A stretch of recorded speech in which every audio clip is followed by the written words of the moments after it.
Welcome everyone. Thanks for joining us for today's episode of Canal Days.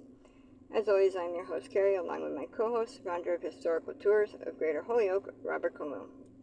Our Canal Days series delves into the vast collection of historical sites throughout Massachusetts, with Robert's expertise of local history as our personal guide.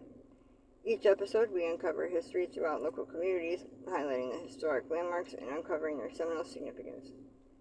Today's episode of Canal Days, we will be introducing and canvassing the Myrtle Street Park and School, located in Springfield, Massachusetts. So, Robert, can you describe some of the features within the park? Yes, there is a playground set, swing sets. It's a steep park on one hand, so there's a nice stairways up to the back road. And towards the front, you have a little hut, and it's a nice little place to bring either your kids or for teenagers to hang out. And in Indian Orchard, they like to have a lot of resources on their own, so this is one very nice park among many, but this one's definitely tailored for the children. And I almost always see people inside there, even through November, and then start up in March. There'll be people back inside there. So that's good. It's doing its job. The playgrounds and parks should attract these young people as much as possible. And identify some of the institutions that surround the outside of the park. All right, across the street is the end of the Indian Orchard Power Canal, and the electricity generation station is right there. There's a line of retail stores on Main Street of Indian Orchard.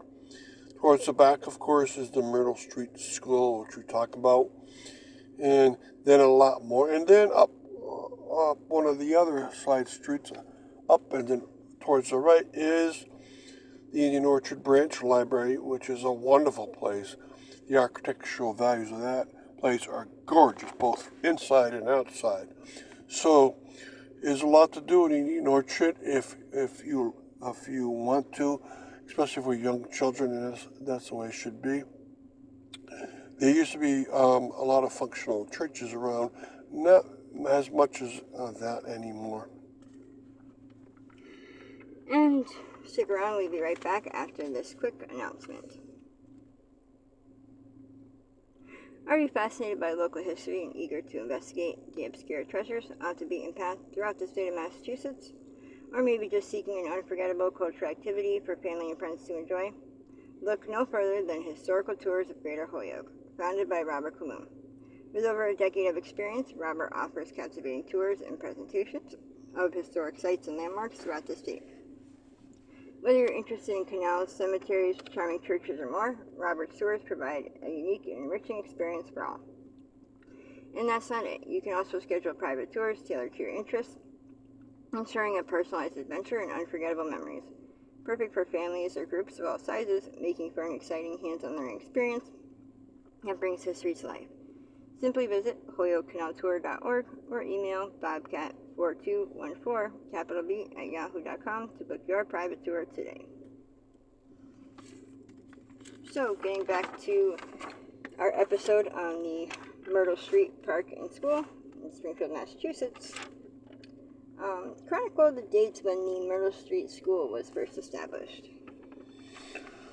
I think it was established 1880, and the original part is the part towards the left-hand side, and that part is made with neoclassical architectural values, and it's still a well-maintained building, whether it's the main part or the addition towards its side. And it was a big school.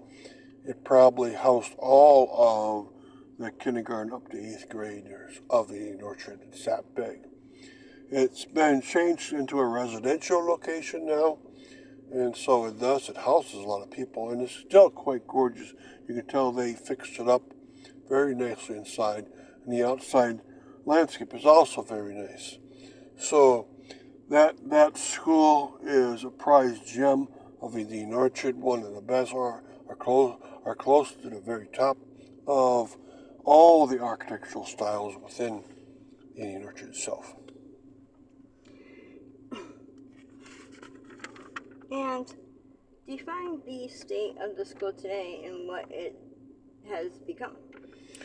Well, if you go around the back, you can see even the back side is an addition there that seems to be some kind of former men's gymnasium. It says men's body healthy and sane.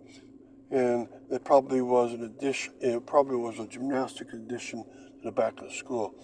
Even the front original and all the addition towards the right are all made into residential apartments. And so these people have a gorgeous place to live with inside. And it's right at a very key location, so they can get out and they could be walking into the park, they can walk into the retail establishments along Main Street. So within 100 yards, they're right at a lot of wonderful places. So this park and this school complement each other, and Myrtle Street is very lucky to have both of them on it. And thanks for listening to Canal Days and our episode on the Myrtle Street Park and School located in Springfield, Massachusetts, and for joining us on our journey to the rich history of the Connecticut River Valley. We hope you enjoyed uncovering some of the hidden and overlooked marbles and their fascinating stories that shaped our past in the state of Massachusetts. A special thanks to Robert Camus, founder of Historical Tours of Greater Holyoke, for sharing his passion and expertise with us. Remember, you can find more information about Robert's tours, book private tours, and explore the Canal Days video and podcast series at holyokecanaltour.org. If you enjoyed today's episode, please like, comment, and share. We'd love to hear your thoughts and suggestions for future episodes. Don't forget to keep exploring and discovering all that is hidden in plain sight all around us. Thanks for listening, and don't forget to tune into our next episode of Canal Days. Until next time.